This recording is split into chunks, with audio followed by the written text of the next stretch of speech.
પણ દુનિયા જોતી હતી નજારો. દુનિયા તણા દોરંગના તમે ધોખા કદી ધરશો નહીં. આ તો દોરંગી દુનિયા છે. મને કહેવાનું મન એટલા માટે થાય છે કે તમે એને બતાવ્યું સમજદાર છે, આપણો ખજૂરભાઈ એકલો ન પડી જાય યાર. સત્યના માર્ગે હાલવું છે. શું કામ ઘણા નથી બોલતા કે ભાઈ આમાં કોણ પડે? હવે મેં તો નક્કી જ કર્યું છે કે ભેહું નીકળી છે ખાંદામાંથી, હવે ભલે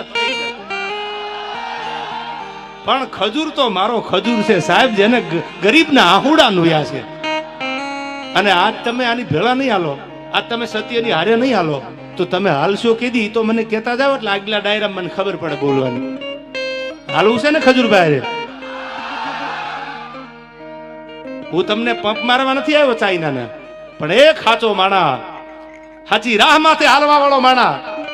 અને હું તો આ માધ્યમથી ગુજરાત ભારત સરકારને એટલું કહું છું, આપણા માન્ય મુખ્યમંત્રીને એટલું કહું છું, આપણા વડાપ્રધાનને એટલું કહું છું, હાથ જોડીને કે એવો કાયદો લાવો કે કોઈ કોઈના પરિવાર, કોઈની બેન દીકરી, કોઈના ઘર વિશે કાંઈ બોલે તો એના ઉપર ગુનો દાખલ કરો, એને કાયદાનું ભાન કરાવો.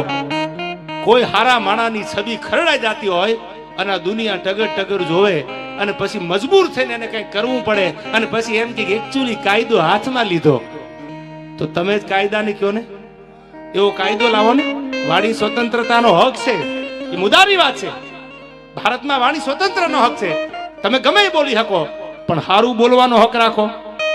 કોઈની મા બેન, કોઈનો પરિવાર દેવાજ ખવડ બોલે તો એના ઉપર ગુનો લાગુ પડે, કોઈ ચમરબંધી બોલે તો એને લાગુ પડે. આ તો આજકાલ રમત આલે છે. કોઈ હારો માણા આગળ જાતો હોય, કોઈ હારું બોલતો હોય, કોઈ હારું ગાતો હોય, કોઈ હારા કામ કરતો હોય તો બીજા મંડે બોલવા જેમ ફાવે એમ, એની છબીને બગાડવા માટે, ખાંદો મંડે ઉડાડવા એના, એની છબીને ખરાબ કરવા માટે. સાહેબ, મારે તમારા માધ્યમથી ખજૂરને કેવું છે કે અમે તારે હારેથી જીવવાનું થાય તોય ભલે ને મરવાનું થાય તોય ભલે, તું તારે હારા કામ કરે જા. મારા બાપ, મારો ભોળો નાથ તારી હારે છે. ગરીબ માટે જેને કંઈક કર્યું છે સાહેબ, જેના માથે નળિયા ન હોય, બોભારા માથે પાણી પડતા હોય સોમાહાના, એના ઘરે જઈ જઈ અને મકાન બનાવ્યા.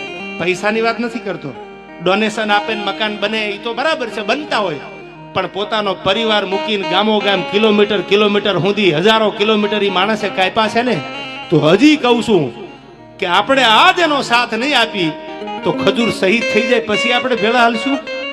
આવો હારો માણા દુનિયામાંથી વિયો જાય પછી હાલશું? એ વિચાર તમારે કરવાનો છે. તમે સમજદાર છો.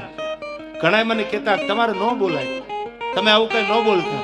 એ ખજૂરભાઈ નો વિષય છે, પણ સત્યની ભેળો ન ઉભો રહતો તો હું મોટો ખદડો ગણાવું.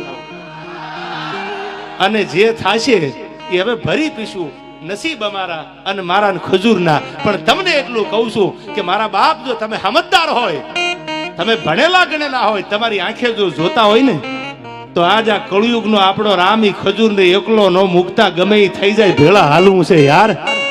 એની મોરલ નો તૂટી જાય, એના કામ નો બંધ થઈ જાય. આ એની મોરલ તોડવા માટે, એની મેન્ટાલિટી ડાઉન કરવા માટેના પ્રયાસો હાલે છે.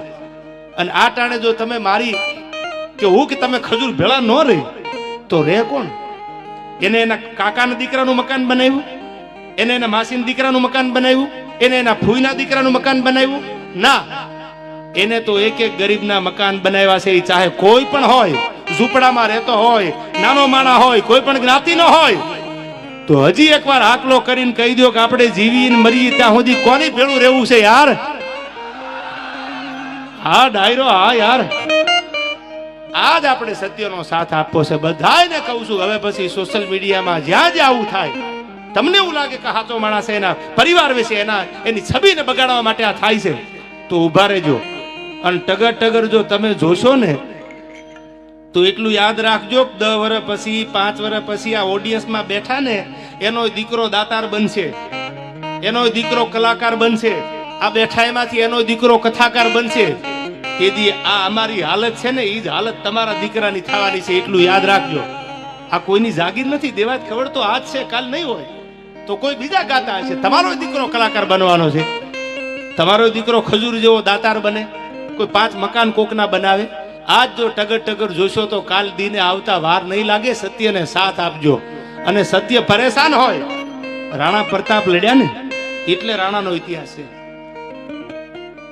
એને સેલ્યુટું નામ પૂર્ણસું કરી દીધી હોત તો કોઈ આજ મેવાડને યાદ ન કરતું હોય.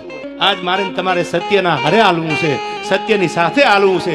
જે દુનિયાને કેવું હોય કે આપણે ન બોલાય ને આપણે આંખે ન થવાય ને સારા માણાની ભેળા ઉભા રહેજો. મારા બાપ હાથ જોડીને તમને એટલું કહું છું, અને સરકારને એવું કહું છું કે એવો કાયદો લાવો કે ન બોલવાનું. કોઈ ફોનમાં કાંઈ પણ બોલે તો એના ઉપર ગુનો દાખલ થાય, એના ઉપર કાયદેસરની કાર્યવાહી થાય, એ ચાહે કોઈ ચમરબંધી હોય. અને જો આટલું નહીં થાય તો મને નથી લાગતું આ ગુજરાતની આવનારી પેઢીનું ભવિષ્ય ઉજળું થાય. મજા આવે બોલી જાય, મજા આવે જિંદગી બગાડીને વયા જાય. પછી માણા મજબૂર થઈને કંઈક કરે એટલે એમ કે કાયદો હાથમાં લીધો. બધા એવા નથી હોતા. સોમાનથી જીવવા વાળા આપણા ગુજરાતમાં આખા ભારતમાં છે યાર. એનું સોમાન જળવાઈ જાય એના માટે જીવજો. યુવાનોને એટલું કહું છું, સોશિયલ મીડિયાનો સદુપયોગ કરજો. તમારે ફેમસ થવા માટે કોઈને ખરાબ ન બોલતા, કોઈના પરિવારનું ખરાબ નહીં બોલતા. દ્વારકાધીશ ઉપર ભરોસો રાખી અને સારું બોલજો. આજ નહીં તો કાલ તમે ફેમસ થશો યાર. આ જિંદગીમાં બધા ઝીરો માંથી હીરો બન્યા છે, કોઈ જેનીમાંથી હીરો નહોતા યાર. આ યુવાનોને કહું છું. હા મારો ખજૂર, હા કરોડ દિવાળી તારા રાત તપે બાપ.